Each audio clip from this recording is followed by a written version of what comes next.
बिस्मिल्लाहिर्रहमानिर्रहीम। अस्सलाम वालेकुम नाज़रीन, आपका मेज़बान सैयद राहिल हुसैन रिजवी आपकी खिदमत में हाजिर है। आज जो है इचरा बाज़ार में एक वाक़या पेश आया कि जिसमें एक ख़ातून ने एक ऐसे कपड़े महसूस होते हैं कि उसने पहने हुए हैं कि जिन पर कुरानी आयात लिखी हुई हैं, जिसके बाद लोग जो हैं वहाँ पर मुश्तइल होते हैं और वो जो है काफ़ी हजूम वहाँ पर इकट्ठा हो जाता है। हमारे साथ किबला इलामा साकिब साहब मौजूद हैं, जो तहरीक लब्बैक पाकिस्तान की जानिब से वहाँ पर मौजूद थे और इन्हीं से जानने की कोशिश करते हैं कि असल में जो है वहाँ पर मामला हुआ क्या था और फिर उस खातून के साथ जो है वो क्या मामला किया गया। जी अस्सलाम वालेकुम। जी वालेकुम अस्सलाम व रहमतुल्लाह। इलामा साहब बताइएगा कि आज जो है इचरा बाज़ार में जो वाक़या पेश आया है, तो आप वहाँ पर मौजूद थे, तो क्या असल में मामला हुआ था? ये असल में लेडीज़ ने कपड़े पहने हुए थे जिसके ऊपर अरबी कैलीग्राफी हुई थी, तो लोगों ने ये समझा वहाँ पे कि शायद कुरान पाक लिखा हुआ है इसके ऊपर। तो उन्होंने वहाँ पे शोर शराबा किया, पुलिस आ गई बर वक़्त और उस औरत को गिरफ़्तार करके ले गई। फिर हम थाने में गए, वहाँ पे हमने वो कपड़े चेक किए तो वहाँ पे हलवा और अलहयात के 2 लफ्ज़ लिखे हुए थे। तो वो सिस्टर कह रही थी कि हमने ये कपड़े लिए हैं हमने दुबई से, तो दुबई से लिए थे, लेकिन मुझे नहीं पता था कि यहाँ आके ये मसला हो जाएगा और ना ही मेरी कोई नीयत थी कि मैं कोई कुरानी अल्फाज जो हैं उनको लिख के जनाब आगे पहनूँ और बेअदबी करूँ। तो फिर हमने उस बात को लिया और अल्हम्दुलिल्लाह बड़े पुरअमन तरीके से उस बहन को रुखसत कर दिया और इसमें कोई इंतशार भी नहीं फैला। सोशल मीडिया पर ये काफ़ी ज़्यादा बहस हो रही है कि तहरीक लब्बैक ने शायद उस औरत को मारने की कोशिश कर रहे थे या इस तरह कर रहे थे, ऐसा भी मामला था? जी, बहुत बड़ी ये समझें कि नाइंसाफ़ी भी है और बहुत बड़ी ख़यानत है जी, और बहुत बड़ी साजिश भी आप कहें। जो लोग ये कह रहे हैं ट्वीट के ऊपर और ट्वीट कर रहे हैं, ये बोला गलत कर रहे हैं। तहरीक लब्बैक वहाँ गई और उसने उस औरत को तहफ़्फ़ुज़ दिया है। अच्छा। और बचाया वहाँ पे जाके। ऐसा नहीं हुआ, कुछ लोग ऐसे थे जो जिनका इरादा था कि हम उसको मार दें। अच्छा जी, अब हम उनका नाम नहीं ले सकते। वैसे ही किसी ने बात कर दी कि हो सकता था हम इसको मार देते। अगर फॉर एग्जांपल उस औरत को कोई मार देता तो फिर भी इन लोगों ने टीएलपी भी डालना था। हालांकि अल्हम्दुलिल्लाह टीएलपी ने वहाँ जाके बचाया है। एएसपी साहबा जो शहर बानो साहिबा हैं, आप उनसे पूछ सकते हैं। हमने बड़े मुअद्दब तरीके से, बड़े अहसन तरीके से उस बहन से पूछा है और बस इतना ही कहा कि आपके ये मुशाबत लाजम आई कि ये कपड़े शायद अरबी लिखे, क्योंकि ये अरब का इलाका तो है नहीं, लोग सारे समझे अजमी लोग हैं, तो लोगों ने ये समझा शायद कुरान लिखा हुआ है। इस वजह से इश्तियाल अंगेज़ी हुई और लोगों को तकलीफ़ पहुंची कि शायद कुरान लिख के ये नंगे सर घूम रही है औरत। इस वजह से सारे मामलात पेश आए और उस बहन ने बाद में माजरत की है कि आइंदा मैं ऐसे कपड़े नहीं पहनूंगी और इसी के ऊपर हमने उसे सॉरी करवाया कि आप आइंदा ऐसा ना करें जिसकी वजह से इंतशार फैले। अच्छा, एक बात तो यहाँ पर क्लियर हो गई है कि वो खातून ने जो कपड़े पहने हुए थे उसके ऊपर कोई कुरानी आयत नहीं।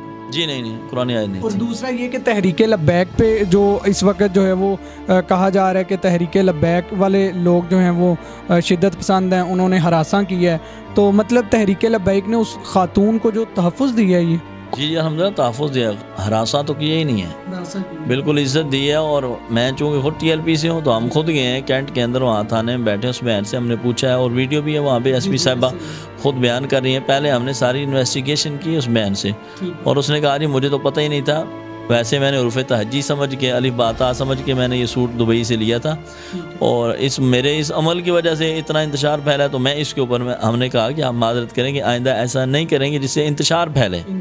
तो ये कोई कुफर नहीं किया उसने और ना ही हमने कोई कुफर के ऊपर तौबा करवाई है। ये सिर्फ इस वजह से हमने उसे तौबा करवाई और सॉरी करवाया कि आइंदा आप ऐसे कपड़े ना पहने जिससे मुसलमानों के अंदर इंतशार फैले, आशिकाने मुस्तफ़ा के जो है ना जज्बात मजरूह हों। और सरकार ने भी फरमाया मन तशब्बह बिक़ौमिन फ़इन्नहु मिन्हुम है। तो इस वजह से ऐसा ना हो ना कि आपको लोग यही समझेंगे ये गुस्ताखी कर रहे हैं। अगर मैं किसी सरकारी ओहदेदार का लिबास पहनूंगा तो मैं सरकारी तौर पे गद्दार कहलाऊंगा।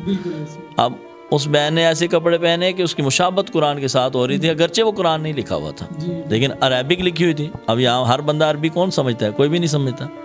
तो इस वजह से हमने उसे सॉरी करवाया। बाकी कोई कलमा कुफर के ऊपर तौबा नहीं हुई और ना ही कोई ऐसी बात हुई है जिसके ऊपर हमने तौबा करवाई है। ये मीडिया के ऊपर जो मैंने 2 रात की ट्वीट पढ़े हैं तैर शर्फी साहब का, जो आप बिल्कुल नेगेटिव, इतने बड़े ओहदे पे बैठ के इतनी नेगेटिव बात करना आपको इस ओहदे के लायक ही नहीं है। ताहिर शर्फी ने ये बात की है कि वो ये ताहिर शर्फी ने कि हरासा किया जा रहा है। किसने हरासा किया? वाकई वारदात में मौजूद थे। तो एक बात और आपने बड़ी अहम की है कि वहाँ पर कुछ ऐसे लोग मौजूद थे कि जो उसको इस तरह का इरादा रखते थे कि उसको नुकसान पहुँचाया। हाँ जी, लोग कह रहे थे कि अगर वो ऐसा होता तो हम शायद ऐसा कर देते। ये अल्लाह का शुक्र है अल्हम्दुलिल्लाह कि हमने बर वक़्त जाके तहकीकात की हैं और TLP की तरफ से हम गए हैं और अल्हम्दुलिल्लाह बड़े पुरअमन तरीके से हमने मामले को सॉल्व किया है। तो इलामा साहब, आपको किस तरह से ये मामला पता लगा था? आप कैसे वहाँ पर जो है पहुँच गए थे मौका? ये मुझे कॉल आई थी मरकज़ से ही। अच्छा। मरकज़ की तरफ से कॉल आई थी, हमारे ज़िला लाहौर से भी कॉल आई थी, डिवीज़न से भी मुझे कॉल आई थी कि आप वहाँ पहुँचें। ठीक है। तो मैं मरकज़ की हिदायत के मुताबिक ही वहाँ पहुँचा हूँ। जी नाजरीन, आपने इलामा साहब की सारी गुफ्तगू सुनी है और जो एक वीडियो क्लिप है जिसके अंदर वो खातून को देखा जा सकता है कि वो जो है वो माफ़ी मांग रही हैं और शर्मिंदगी जिसमें वो अपनी ज़ाहिर कर रही हैं, वहाँ पर इलामा साहब भी मौजूद हैं और ये जाए वकूआ पर मौजूद थे और इन्होंने तमाम तर सूरत हाल से आगाह किया है कि तहरीक लब्बैक पाकिस्तान जो है उसने इस खातून को प्रोटेक्शन फ़राहम की है। अदरवाइज़ वहाँ पर ऐसे लोग शरपसंद मौजूद थे जो नुकसान पहुँचाने का इरादा रखते थे, लेकिन इलामा साहब ने बर वक़्त पहुँचकर ऐसा होने से बचा लिया। इलामा साहब, मज़ीद मुझे ये बताइएगा कि जो है वो औरत के मुतालिक कुछ लोग ये बातें कर रहे हैं कि वो कादियानी थी, तो वो कादियानी थी या मुस्लिम थी? जी नहीं, जब हम वहाँ पहुँचे उस बहन से मिले तो सबसे पहले मैंने सवाल ये किया कि आपका मज़हब क्या है, मुसलमान है या कादियानी है? तो उसने कहा जी मैं अल्हम्दुलिल्लाह मुसलमान हूँ और सुन्नी हूँ, अहले सुन्नत व जमात से मेरा ताल्लुक़ है, मेरे ससुर जो हैं वो हाफ़िज़ कुरान है, तो ऐसा कोई मसला नहीं है, बस मुझसे गलती से जहालत की वजह से मुझसे ऐसा हुआ है। लास्ट पर ये भी नाजरीन को बताइएगा कि अगर जो है कोई ऐसा मामला देखते हैं गुस्ताखी वाला कहीं पर भी, तो फर्स्ट रिएक्शन क्या होना चाहिए? हमें कानून को जो है वो हाथ में लिए बगैर पहले कानून से मदद हासिल करनी चाहिए।